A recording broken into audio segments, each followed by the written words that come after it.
El mensaje que creo que Dios me ha dicho que te diga hoy tiene la intención de responder algunas preguntas difíciles. De hecho, a mí me gustan las preguntas difíciles porque me obligan a buscar, a encontrar respuestas. Y también es ese tipo de mensaje que debería venir con un disclaimer o con un descargo de responsabilidad que diga: el que tiene oídos, que oiga. Cosas que no puedo explicar demasiado, pero el que necesita, diría el disclaimer, el que necesita ciertas respuestas que entiende. Y por esa razón, tanto aquí como allí en el resto del planeta, necesito que me prestes mucha atención con los 5 sentidos. Voy a hablarte de manera muy directa para tratar de aclarar ciertas dudas, pero insisto, solo será entendido por oídos espirituales. Que esto no tiene la intención de discriminar a nadie, de subestimar o insultar la inteligencia de alguien. Estoy hablando que el mensaje va a ser entendido todos por igual, pero quien abra además los oídos espirituales va a leer entre líneas y va a entender otras cosas también. Y de algún modo yo también sabía que les debía este mensaje, pero estaba esperando que Dios me dé la orden, la directiva y la manera de articularlo. Entonces quiero responder el por qué algunas personas tienen el favor de Dios, la bendición de Dios, el favor en lo que hacen, y otros aparentemente no lo tienen. El favor de Dios es lo que nos lleva a lugares donde el dinero, el talento, la inteligencia, la capacidad, los recursos y las conexiones no nos pueden llevar. El favor de Dios es quien nos abre puertas que uno no podría abrir por sí mismo. Entonces, cuando uno piensa en alguien que tiene el favor de Dios, pensamos en alguien cuya vida vemos una evidencia tangible de la aprobación y la unción de Dios en su vida. Es muy notorio esto. Talento pueden tener unos cuantos, verborragia también, don de gente, carisma. Son talentos naturales que los puede tener un artista secular. No obstante, uno ve sobre cierta gente un favor inusual. Es gente que parece viajar por la vida con vientos de cola, ¿no? Siempre con la ayuda divina. En la aeronáutica se dicen que a veces se vuela con vientos de frente, se tarda a veces 1 hora más en llegar a destino, y a veces es viento a favor, viento de cola, que hace que uno llegue con cierta ventaja. Y esto es aplicable para la vida. Pero también hay personas que no tienen ese favor, que no digo que no sean salvos. Dios no hace acepción de personas respecto a la salvación. Digo, ese toque de Dios. Y hay gente que no lo tiene y que pretende a veces obtenerlo a tracción a sangre, con esfuerzo humano, con estrategias, con algún plan, tomando algún atajo, diciendo yo tengo que tener eso. Y no lo tiene por alguna razón que vamos a ver ahora. Hay personas que me ha tocado en este peregrinar cristiano de tantos años, verlas que padecen lo que yo llamo el síndrome de los profetas de Baal. Para los que no conocen la historia, en el Monte Carmelo se enfrentaron los profetas del dios Baal con Elías, que tenía al Dios verdadero. A ver, ¿quién de ellos hacía descender fuego del cielo? O mejor dicho, que Dios haría que se quemara el altar con fuego. Y estos tipos, los profetas de Baal, estuvieron todo un día y casi toda una noche en una ruidosa y apasionante reunión de adoración. Gritaban, ese servicio duró horas. Gritaron, cantaron, clamaron, decretaron, hicieron publicidad, profetizaron y no pasó nada. La Biblia dice, pero Dios no respondió ni prestó atención. Y los tipos hicieron todo, pero Dios no hizo descender fuego del cielo. Luego aparece Elías, que tenía el favor de Dios, y sin esfuerzo, sin griterío, sin autobombo, sin alaraca, y descendió fuego del cielo. Y esa falta de favor de algunas personas, como en el caso de los profetas de Baal, no tiene que ver necesariamente con el diablo que está tapando la bendición, con un ataque necesariamente espiritual. Y de este tema quiero hablar esta mañana, porque algunas personas uno las ve y dice, ¿por qué tiene tanto favor? ¿Qué hace? A veces podemos creer de que necesariamente ora más, o que debe ayunar no sé cuántos días, o que debe tener una vida resuelta, una vida sin suegras, una vida libre de gluten, no sé. No, tiene que ver con otra situación que depende de la misma persona. Dicho esto, paso a lo que creo Dios me dijo que te diga. De todas las historias bíblicas, el relato sobre Jonás es el ejemplo más conocido de alguien que huye de su destino divino, de alguien que desobedece a Dios y por consecuencia pierde el favor de Dios, si es que acaso algún día lo tuvo. Algunos piensan que la historia de Jonás se trata de una parábola, de una fábula, bueno, debe ser una licencia poética, un cuento. No, el propio Jesús validó la historia cuando dijo: así como Jonás estuvo en el vientre del pez 3 días y 3 noches, así el Hijo del Hombre estará en el corazón de la tierra durante 3 días y 3 noches. Esto dijo Jesús en Mateo 12:40. De manera que esto validó, concluimos que la historia es verídica y es tangible. Después Disney hizo una versión de Pinocho que quería ser humano y un pez se lo tragó y Gepetto se preocupó, pero eso no tiene nada que ver con esta historia. Digo porque hay gente que a lo mejor tiene menos Biblia que una mezquita y dice: va a hablar de Pinocho. No, de Jonás. Hermano, no mencionó a la sirenita, ella debía estar también ahí. Había una ciudad llamada Nínive que era la capital de Asiria. En aquel entonces Asiria era una potencia mundial en el mundo conocido. Y devoraba y escupía países a diestra y siniestra. Se había transformado en una potencia fuerza de guerra, de genocidio. Ejercía el genocidio como política de Estado. Israel fue dividido en 2 partes para esta época.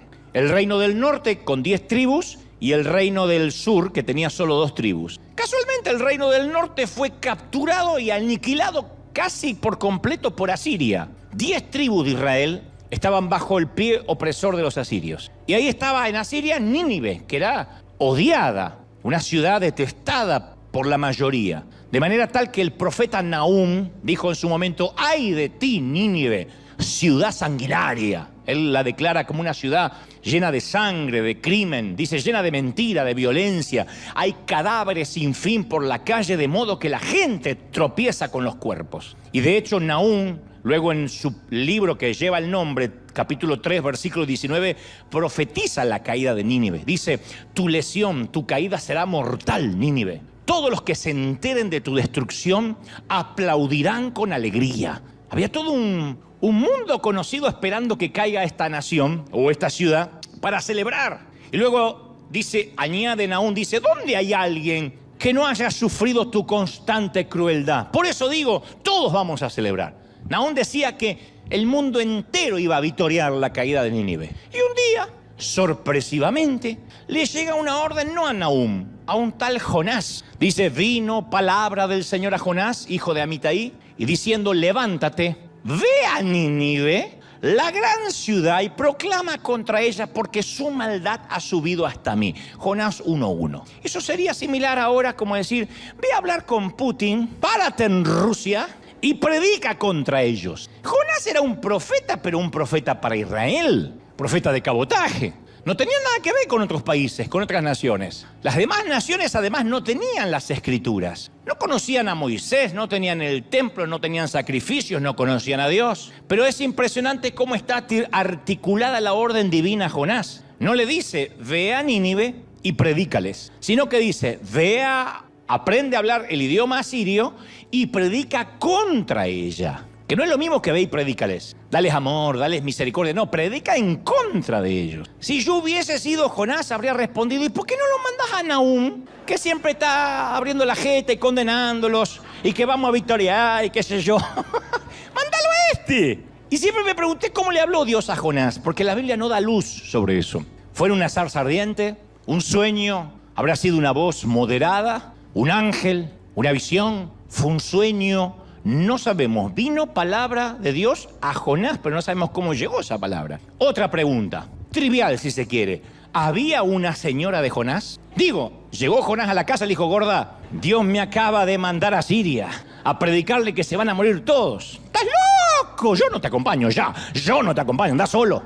Y el texto no nos brinda detalles nimios pueriles. Pero sabemos que Nínive es el lugar al que Dios llama y no queremos ir. Todo el mundo en alguna ocasión va a tener un llamado a Nínive. ¿Qué es Nínive? Nínive es problemas, peligro. Nínive es desafío. Dios nunca va a llamarte a una misión fácil. Generalmente veo que cuando Dios llama a su gente, hay un tire y afloje. Hay gente que dice: no estoy listo, no puedo ir. Veo a Moisés temblando, lo mismo Abraham, Ezequías. Cada uno de ellos, cuando recibe un mensaje, tiembla porque dice: soy joven, soy viejo, no puedo hablar, no soy torpe de lengua. Nínive es un desafío.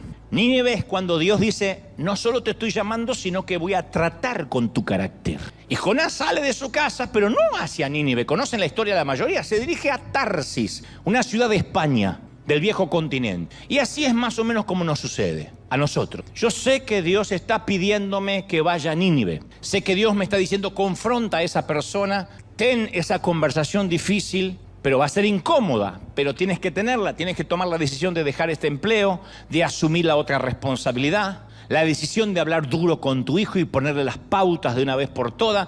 Vas a dejar de ser un papá popular, pero tienes que enfrentar ese momento. Y tú dices, no quiero enfrentarlo, mejor me voy a Tarsis. No quiero tampoco que mi hijo me odie, no quiero tampoco dejar el empleo si todavía no tengo algo seguro. Sé que Dios está llamándome a Nínive a un tiempo de obediencia.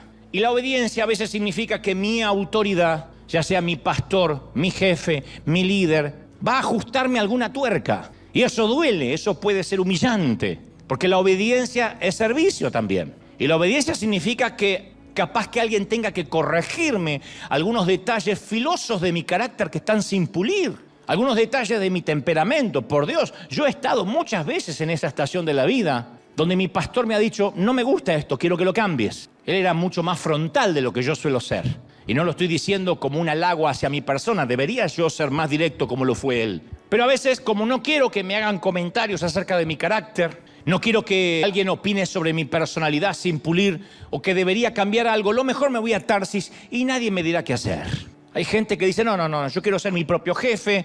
Hay gente que anda de iglesia en iglesia por eso, porque cuando una iglesia le es de bendición hasta que alguien le pone las pautas, hasta que el Espíritu Santo lo confronta, hasta que alguien dice, tienes que cambiar de vida, no puedes continuar así. Entonces dice, no, me voy a otro lado porque ahí no hay amor. No, lo que está buscando es, no quiero que nadie me exija nada. Mejor me voy a Tarsis. Tarsis es el otro lado del cambio, el otro lado de pulir el carácter. Entonces, en el primer capítulo de Jonás, 3 veces leemos que Jonás huye, no solo de su llamado, sino también lejos de la presencia del Señor. Así dice la Biblia. Ojalá no aceptar lo que Dios nos pide fuera solamente, no, gracias, paso. No, es alejarte también del favor de Dios. Cuando Dios te está pidiendo que hagas algo, que cambies algo y no lo quieres hacer, el favor de Dios comienza a irse de tu vida. Y la vida ya por sí es difícil. Imagínate lo que es vivir la vida sin el favor. Eso es lo más peligroso. Cuando nos alejamos de lo que Dios nos está diciendo, también nos alejamos de su favor y nos alejamos de su cobertura. No se trata de que un apóstol o un pastor nos quite la cobertura. Yo siempre digo, la única cobertura que yo te puedo dar es de chocolate. No te puedo dar ninguna otra cobertura. Yo no puedo decirle a nadie, te fuiste de mi cobertura. El tema no es irse de la cobertura de un pastor, porque los pastores somos tan fallidos, equívocos y humanos como el resto. Lo que estoy hablando es irte de la cobertura de Dios. En cualquier situación laboral, económica, financiera, familiar, ministerial. Entonces Jonás desciende hasta Jope, que es una ciudad portuaria, donde encuentra un barco que se dirige hacia Tarsis. Y dice la Escritura, pagó su boleto, subió a bordo y se embarcó rumbo a Tarsis con la esperanza de escapar del Señor. Está loco el tipo. Él quería escapar del Señor, como que Dios no sabe ir a Tarsis. La historia me encantaría que la leas con detenimiento en casa, si puede. Estar en todo el libro de Jonás, el primero y el segundo capítulo. Y un detalle no menor es que Jonás se pagó su boleto, porque el mundo antiguo usaba la economía del trueque. Era muy escaso el dinero en Israel. Nadie andaba con dinero ni con transferencias bancarias. Era el trueque. Te doy un burro y me das el bote. Te doy mi suegra y dame una moneda. Lo que sea. Casi nadie podía hacer. Te doy un burro y me das tu marido y hacemos cambio, ¿no? Nadie podía hacer lo que hizo Jonás, de pagar. Entonces el tipo tenía suficiente dinero para comprar de su propio bolsillo un pasaje de larga distancia. Entonces ustedes dirán, ¿y qué tiene que ver esto? Bueno, hay una lección muy importante en el pago del boleto de Jonás. Porque cuando huimos, y esto lo dije una vez, lo volveré a decir, cuando huimos de la voluntad de Dios, siempre terminamos corriendo con los gastos. Siempre. Cada vez que lo desafiamos a Dios, nosotros pagamos el transporte. Si él hubiese ido a Nínive, Dios habría pagado el pasaje a Jonás, porque Dios es un Dios informado que sabe cuánto cuesta una visión. Hubiese corrido todo por cuenta de Dios si él hubiese ido a Nínive. Tarsis se lo paga Jonás. Cuando yo veo a alguien con unas sumas altísimas en cuentas de hospital, metidos en deudas hasta acá, tirando del elástico o siguiendo una línea de puntos para atrás, casi seguro, si es una deuda eterna que no puede salir, es un momento que se fue de donde Dios lo estaba enviando, hizo algo que Dios no lo mandó a hacer. Porque cuando Dios te envía a lo que te envía, Él paga los viáticos, siempre. Siempre Él paga los viáticos, Él te sostiene. Si obedecemos a Dios, Él siempre provee lo que exige. De otro modo sería un mal patrón, un mal amo. Imagínate, bueno, te mando a hacer tal cosa y tú te pagas los gastos. Y muchos llevan años corriendo con los gastos emocionales, psicológicos, espirituales e incluso físicos de haberse salido del centro de la voluntad de Dios, de lo que Dios le estaba mandando a hacer. Pero Jonás, ¿qué hace? Paga su boleto simplemente porque podía. Qué ironía, ¿no? ¿Por qué pagó el boleto? Porque podía. Y no siempre que porque podamos hacer algo significa que Dios esté en el asunto. Cuanto más Dios nos bendice financieramente, es más difícil depender de Dios. Porque antes, como no teníamos un peso partido por la mitad, había que orar para todo. Señor, necesito hacer esto, tengo que ir acá. Cuando Dios empieza a bendecirte, oramos menos. Ya no tenemos que consultar si es el plan de Dios que viajemos a nuestro país,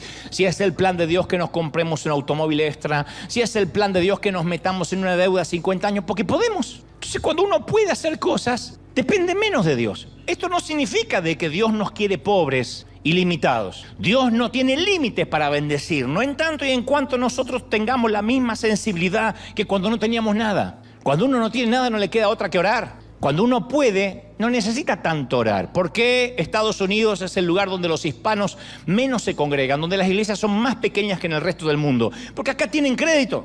Porque acá el banco les da las casas que no pudieron comprar en sus países. Nos da, me incluyo. Entonces uno puede correr el riesgo de no tener que buscar tanto a Dios. ¿Por qué en los Estados Unidos uno no puede exigirle a la gente que se congregue 2 o 3 veces por semana? ¿Por qué no vienen? ¿Por qué? Porque trabajan, porque hay que pagar, porque hay una vida, porque estoy ocupado. ¿Por qué el hilo más delgado es la iglesia para muchos hispanos en la Unión Americana? Se los cuento al resto del mundo, porque esto lo vivimos. Quizá River sea un oasis en medio de todo eso. Pero hablo con muchos colegas en este país que me dicen, es el hilo más delgado la iglesia. Día de la Madre te faltan. Super Bowl, no vienen. Llueve 3 gotas, no vienen para no mojar el auto. Son los mismos que nos tomábamos 4 buses, 5 camiones para ir a congregarnos 3 veces a la semana, pero porque no teníamos nada. Porque Dios era todo. Entonces, cuando uno puede empezar a pagarse su boleto a Tarsis, empieza a alejarse de la voluntad de Dios sin saberlo. Te voy a dibujar un mapa mental. Nínive estaba a 900 kilómetros al este de Israel, a 4.000 kilómetros al oeste de Israel. Entonces, en vez del tipo recorrer 900 kilómetros hacia la voluntad de Dios, está dispuesto a viajar 4.000 kilómetros para alejarse de su voluntad. Y está dispuesto a invertir su propio dinero para hacer eso. ¡Qué torpe! ¿Cómo alguien se va alejando cada día más, aún pagando los propios gastos? Yo recuerdo a un muchacho que hace muchos años trabajaba conmigo en una editorial cristiana que yo dirigía. Tenía un talento increíble para el periodismo, un talento creativo para escribir. Le encantaba, decía, este es mi sueño. Pero su padre lo presionaba para que tuviera una carrera exitosa de leyes, de abogacía. Y lo obligaba a estudiar abogacía. Yo le decía, ¿cómo vas a hacer? Decía, yo lo hago por mi papá. Pero cuando se recibió, el papá le obligó a fungir como abogado. Y era adulto. Y él decía, yo amo servir a Dios aquí, pero tú conoces a mi papá. Él costeó mi carrera y él quiere que yo sea abogado. Y el ganar más dinero y el lograr un título de una posición más alta se interpuso en el llamado de sus sueños. Yo estoy seguro de eso. Estoy seguro que terminó ganando más dinero que el que hubiese ganado sirviendo a Dios en el periodismo.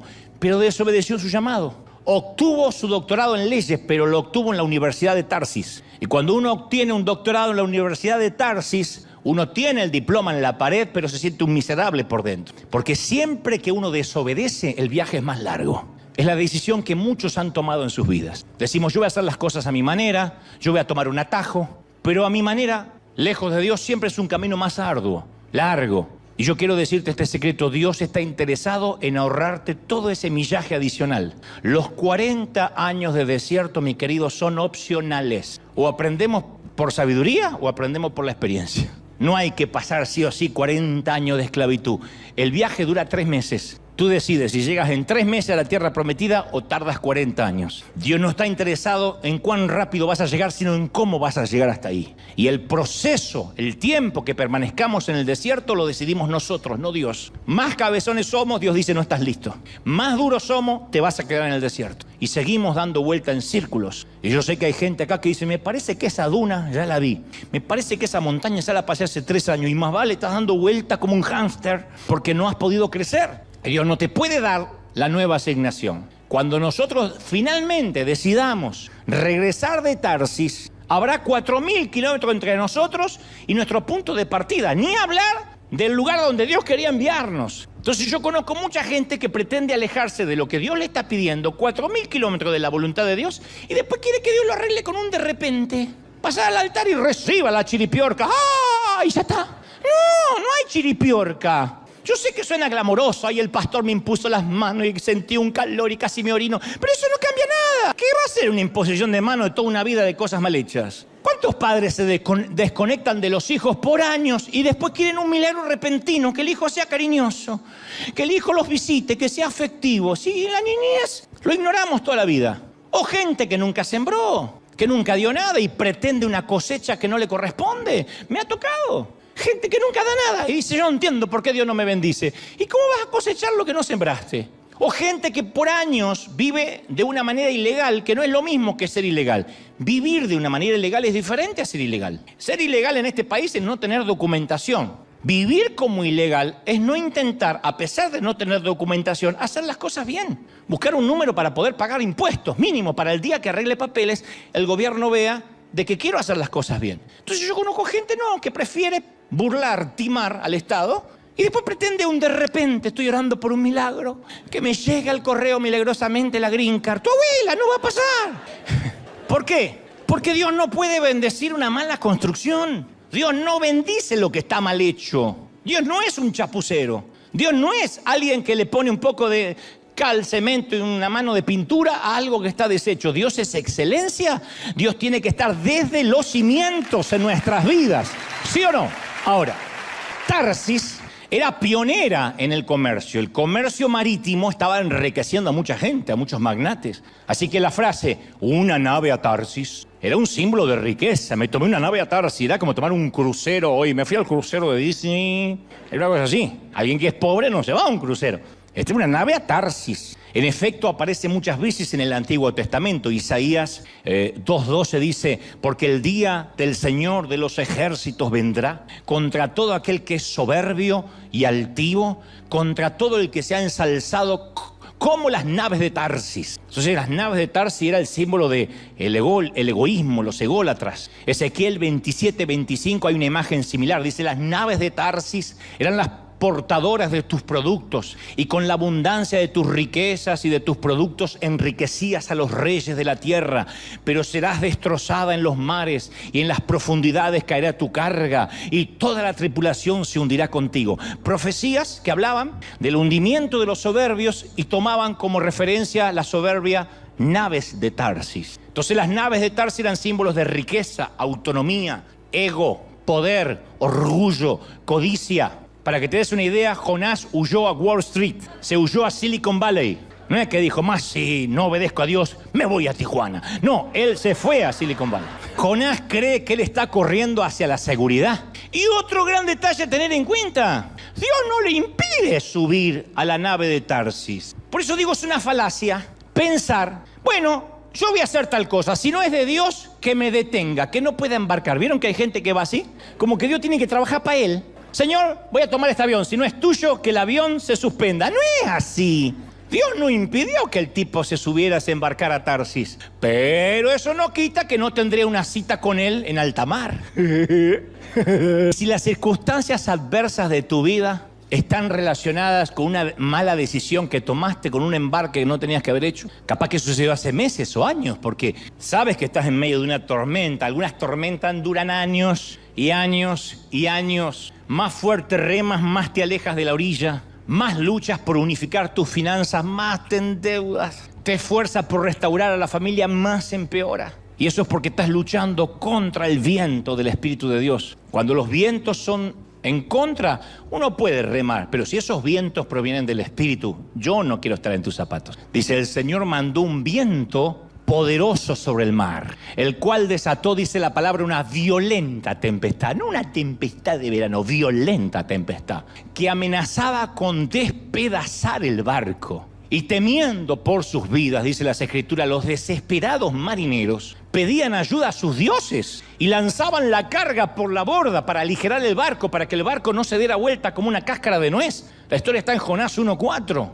Estos marineros son viejos lobos de mar, son Popeye el marino, es Jack Sparrow. No es que son 3 marineritos de agua dulce, son viejos lobos de mar, de agua salada. No se asustan fácilmente. Se hicieron en las tormentas, ahora están en pánico. Y estaban arrojando todas sus esperanzas al mar, cada uno rogándole a su propio Dios. Y en su mundo, cada grupo étnico, cada grupo tribal, le oraba a su propia deidad. Es un grupo muy diverso, multicultural, que yo veo que se despliega un pluralismo religioso asombroso, porque cada uno busca a su Dios. Cada uno le oraba a su Dios en minúscula. ¿Qué hace Jonás? Duerme el condenado, duerme, sin ayuda de Dramamine, porque no se había inventado. El tipo duerme, ronca. Hay una versión que dice roncaba, como un hipopótamo. El capitán pagano, mundano, no cabe en su asombro. Le dice, ¿cómo puedes dormir? Baja al camarote, ¿cómo puedes dormir? Hay otra versión de este versículo que me encanta, de que dice, ¿qué haces, dormilón?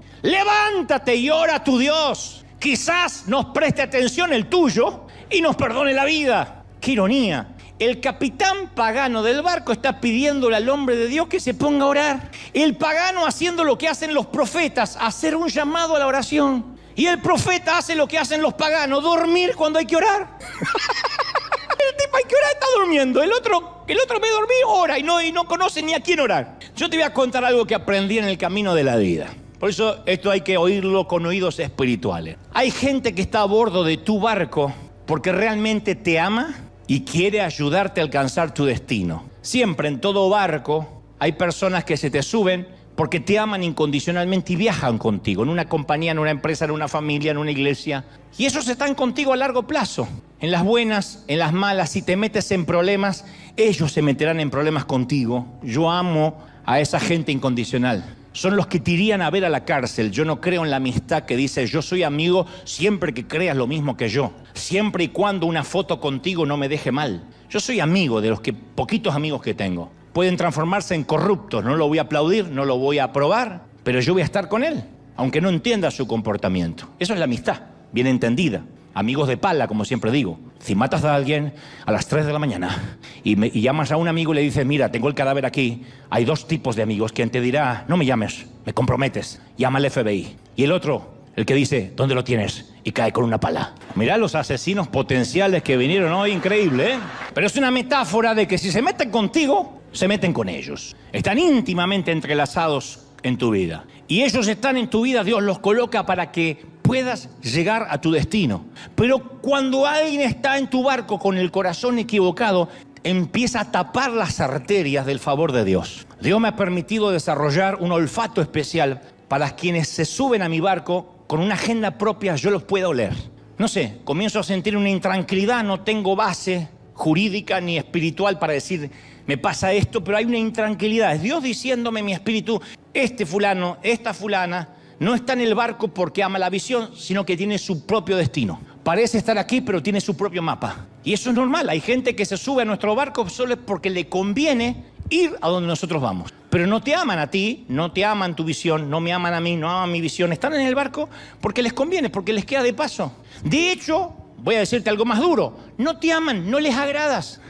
No te suicides en masa, nada más sígueme. ¿Pero por qué están en el barco? Porque envidian el favor de Dios que hay sobre ti. Envidian lo que Dios te dio. Y esos polizones, están por lo que tú representas. Yo huelo a los polizones que se me suman en la vida por lo que yo represento, por lo que ellos pueden ganar, por las conexiones que pueden conseguir. Mientras les sirvas a su agenda, van a navegar contigo. En todo, tienes que identificar quién es en tu compañía, quién es en tu oficina, quiénes son esos polizones que se te pegan por lo que representas, nada más. ¿Está mal? No, pasa, pero por tu salud emocional, por tu salud mental y espiritual, debes saber que el día que conozcan a alguien que promuevan su agenda, te dejarán y se conectarán con ellos y cambiarán de bote porque nunca te amaron. Y cuando esos polizones están a bordo de tu vida, de tu ministerio, de tu empresa, de tu visión, meten a todos en una tormenta. Siempre pasa, es un principio espiritual, no falla. Meten a todos, estoy hablando del entorno íntimo.